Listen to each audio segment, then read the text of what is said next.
everyone, welcome to UBS Trending. I'm Wendy Bach. Today we'll be talking about credit scores. We know that credit scores are a major part of our financial lives. Most of us know that our credit scores impact whether we can get a loan or a credit card and what interest rates. But they can affect many other parts of our lives too. So why does a credit score matter? How's your score determined? And what can you do to get and keep a healthy score? I'm really happy to be joined by Kylie Seigel today to discuss. She's an analyst with the UBS Rising Gen Client segment. Her team helps those in their 20s and 30s or those just starting out their financial journeys. Welcome, Kylie. Thanks, Wendy. It's great to be here. So let's start with the basics. What is a credit score? So a credit score is a measure of financial trust. And lenders and creditors look at this score to determine things such as whether you qualify for a loan or the interest rate that they will give you. There are three major credit reporting bureaus that compile our data and then produce the score. And they're Experian, Equifax, and TransUnion. You may have heard of these. You may have also heard of FICO, which is Fair Isaacs Corporation. And that's another organization that produces a score based on their own method of compiling our data from the reporting bureaus. And really, the key here is having on the higher end of the range, so that you'll receive a score between 300 and 850. The higher the score, the more creditworthy you are deemed.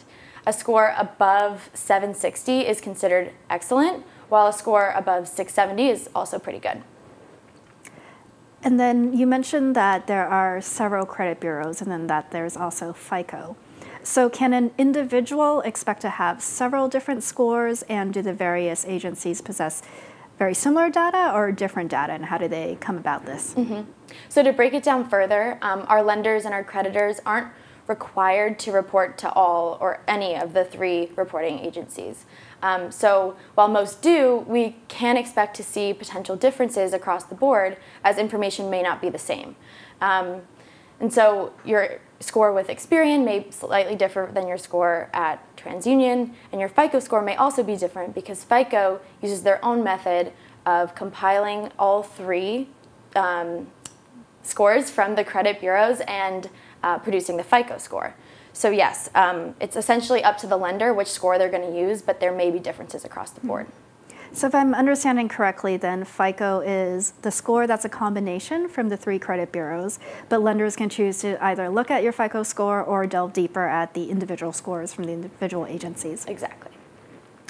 So we talked about at the top of the show that a lot of us understand that credit scores impact our ability to get credit cards and loans, but also there's a lot more.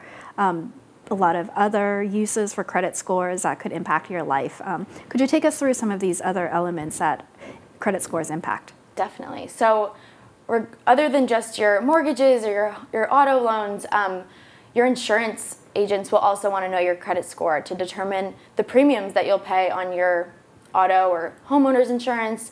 If you're not yet a homeowner, your landlord might also ask to see your credit score to determine whether you'll be approved to rent an apartment. Especially right now in hot markets where there's high demand for housing, this is becoming extremely relevant. And sometimes even an employer's background check may work in your credit score, and so it's really important to know what your credit score is and really be able to work to improve it or keep it consistent because it is such an integral part of our financial lives. So what goes into our credit score? So you mentioned, it's important to keep track of our credit scores. So I check my scores pretty regularly. Every month I'll check in on the three different ratings. And sometimes it makes a lot of sense. Something has gone up or down. Maybe I know that I've taken out a new credit card or I've just paid off a chunk of debt. But then sometimes I really haven't done anything different at all, and there's some movement in one direction or the other. How does that work? So there are 5 elements that are considered when calculating your credit scores. The first and most important, most heavily weighted, is your payment history. So a positive payment history will show lenders and creditors that you'll be able to make future payments as well. So the key to staying on track here is to pay off your credit card in full every month and before the deadline. And I found it easiest to just set up automatic payments so that I'm not missing deadlines, and I even do this with my rent and utility bills. Your credit card companies will actually automatically send your payments to the reporting bureaus so that it can be incorporated into your score. And then next, in order of importance, is the amount you owe relative to your available credit line. So, for example, if you have a credit card that offers you $10,000 credit line, you'll want to make sure that your outstanding balance is less than $3,000. So this is called your credit utilization ratio, and it really looks at the proportion of available credit that you're using. And it's best practices to keep this under 30%. And then the three other elements that go into credit scores are your average length of credit history, new credit inquiries, and your credit mix. So the types of loans you have and different credit cards as well. So it sounds like there's a lot that goes into the mix when determining your credit score. So that also means there's a lot of potentials for missteps, and some of us could be inadvertently hurting our own score without even being really aware of it. What would you say are some of the major pitfalls that we should be aware of? So some people think that having multiple credit cards at once is an easy way to build credit. So they go ahead and apply for many at a time. But what you don't realize, and a lot of people make this mistake, is that applying for unnecessary cards in a short period of time will actually go against your score. So the best way to avoid this pitfall is to do your research ahead of time and make sure that you feel confident that you'll get approved for the cards you're applying for. Any other things related to credit cards to be aware of? So you'll also want to think about implications of closing credit cards.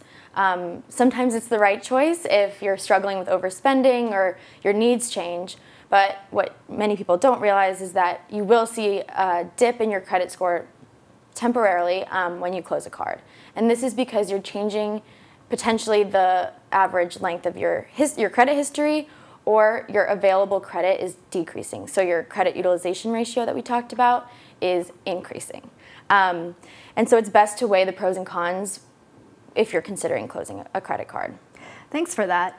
So now getting to the heart of the matter, for those who are starting out on their journeys and beginning to build credit, or for those who are looking to rebuild credit, what are some ways to really be able to nurture and grow a healthier score? And to keep a score. Yeah, as you build and maintain credit, it is important to realize it could take a long time to get to where you want to be. As young investors, we can start with a few of the following tips. So first, open a credit card. So whether it's a beginner card or you become an authorized user on a family member's card, this can help build your credit. And one of the best things my family did for me was make me an authorized user on their family card so that I benefit from their timely payments without even having my own card yet.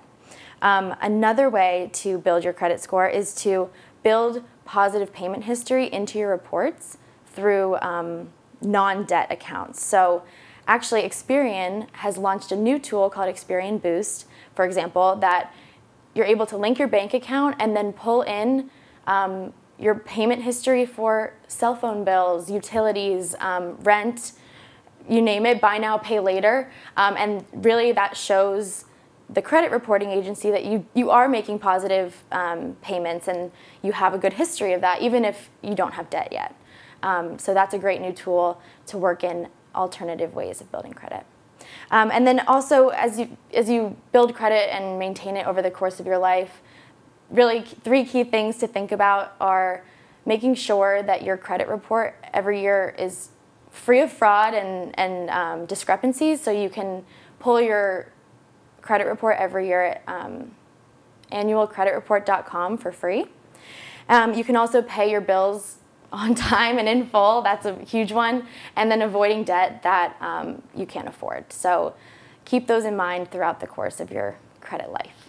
Thank you so much, Kylie, for sharing the information about what goes into credit scores, why it's so important, and especially how to nurture and grow and keep secure our credit scores.